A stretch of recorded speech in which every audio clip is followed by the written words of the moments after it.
அன்பு நேயர்களே, கடந்த பகுதியில் குணங்களைப் பற்றி பார்த்தோம். இப்போது அந்த சித்தர் ஒரு புரட்சிகரமான கருத்தைச் சொல்கிறார். பொதுவாக வேள்வி அல்லது யக்ஞம் என்றால் என்ன நினைப்போம்?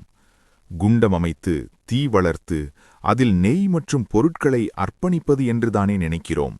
ஆனால் அந்த சித்தர் சொல்கிறார், மகனே, வெளியே செய்யும் வேள்விகளை விட உனக்குள்ளே நீ செய்யும் ஞான வேள்விதான் மிக உயர்ந்தது. உன்னுடைய உடலே வேள்விச்சாலை, உன்னுடைய புலன்களே அதில் எரியும் தீ.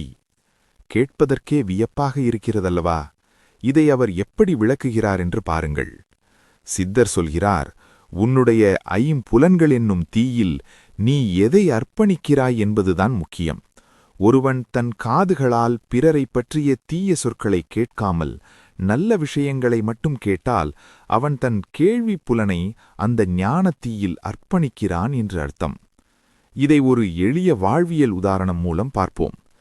நமது நாக்கு ஒரு தீ என்று வைத்துக் கொள்வோம். அந்த தீயில் நாம் எதை போடுகிறோம்? சுவையான உணவுகளை மட்டும் தேடி தேடி போகிறோம். ஆனால் சித்தர் சொல்கிறார், நீ உன் நாவை அடக்கி தேவையில்லாத பேச்சை குறைத்து உண்மையை மட்டும் பேசினால் அதுதான் நீ செய்யும் மிகப்பெரிய வேள்வி.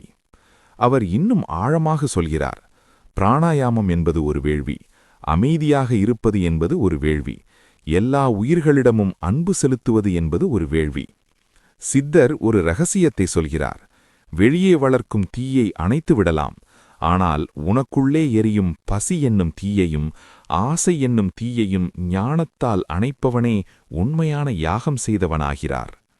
இந்த இடத்தில் கிருஷ்ணர் அர்ஜுனனிடம் மறைமுகமாக உணர்த்துவது என்னவென்றால், அர்ஜுனா, நீ போர்க்களத்தில் அம்பு எய்தது மட்டும் உன் கடமையல்ல.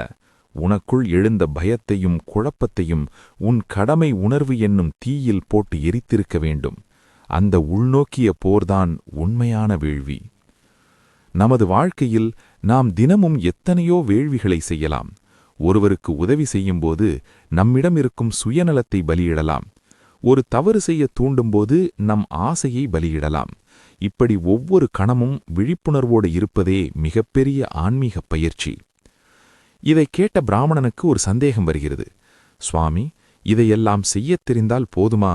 நான் யார் என்பதை நான் எப்படி அறிவது? இந்த உடலுக்கும் எனக்கும் என்ன சம்பந்தம்? அந்த சித்தர் அடுத்து சொல்லப் போகும் பதில்தான் அணுகீதையின் சிகரம்.